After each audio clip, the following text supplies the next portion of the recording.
right? We don't have engineers. We have very little engineers. We have very little HR professionals. We have very little multinational background people. We have very few global perspective people. So when you look at the overall composition, we have taken it for granted that you are skewed towards an accountant mindset. And that in itself has certain implications around it. Just some points to think about. Very useful ideas for everyone. Anyone else? Any other thoughts?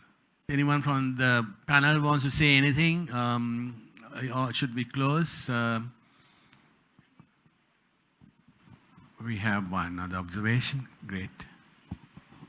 Hello. Yes. So I really glad the output of the report. So I'm also someone actually researching on the strategy, and I am into technology. So what I understood from the report and the output, it's really valuable to have the technology space on the board. But of course, what more important is the visionary and the thought leadership for the board. But of course, having the set ground in Sri Lanka, how we developed, we might lack with the technology, governance, experience, or the skills in the board.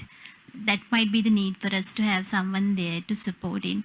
And I think it's really good that we start on this space and maybe grow our board of directors on that IT governance awareness, which will get the most output all. Thank you. Thank you very much. Yes, Aroshi.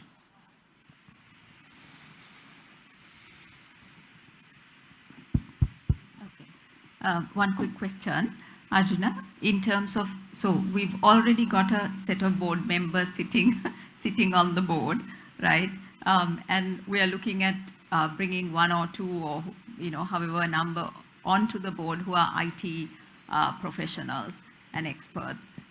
What do we do with the rest of them? We need to take the rest of the board along with, along on this journey. So how do we, what are the best practices in terms of creating awareness, creating knowledge that will be shared at board level so that the board has one voice and one, thought process? Yeah, so the report has dwelled in this extensively. You heard the word digital tourism from Ken when he spoke. We heard the words of mentorship for board members. We also have in the report about wanting industry, technology, board IT, sort of people in industrial clusters getting together and sharing thoughts and information if they are not in competitive space. So we do have, so you're very right to say, if you with just one or two IT professionals on the board is not going to make a difference if the rest of the 6 or rest of the 8 is going to be very conservative and going to sort of be very passive. So I think we need to uplift the board's, entire board's sort of knowledge and experience in this space.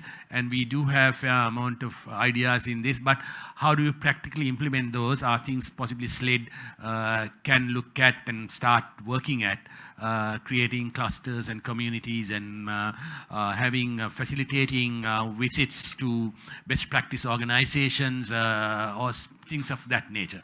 So yep, so that's definitely on that needs to be pursued, Arushi. That's critical, very true.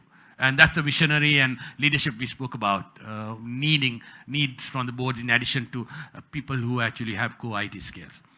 Right, I think we should close if that's okay, unless anyone else in the panel wants to say anything. So we will close. First of all, a big thank you to everyone. On behalf of Ernst & Young, the country managing partner of Ernst & Young, I want to say thank you to SLID for giving us the opportunity to be part of this initiative, and to all the directors who participated in this survey, plus everyone who is here today. And also a big thank you to the rest of the team who really worked hard, who did the nitty-gritty work, and some of them are here, and thank you to all of them, and thank you to the panelists for being with us here today and taking your time and contributing to this initiative, which we believe is a foundation for a lot of things to happen in the future. Thank you very much.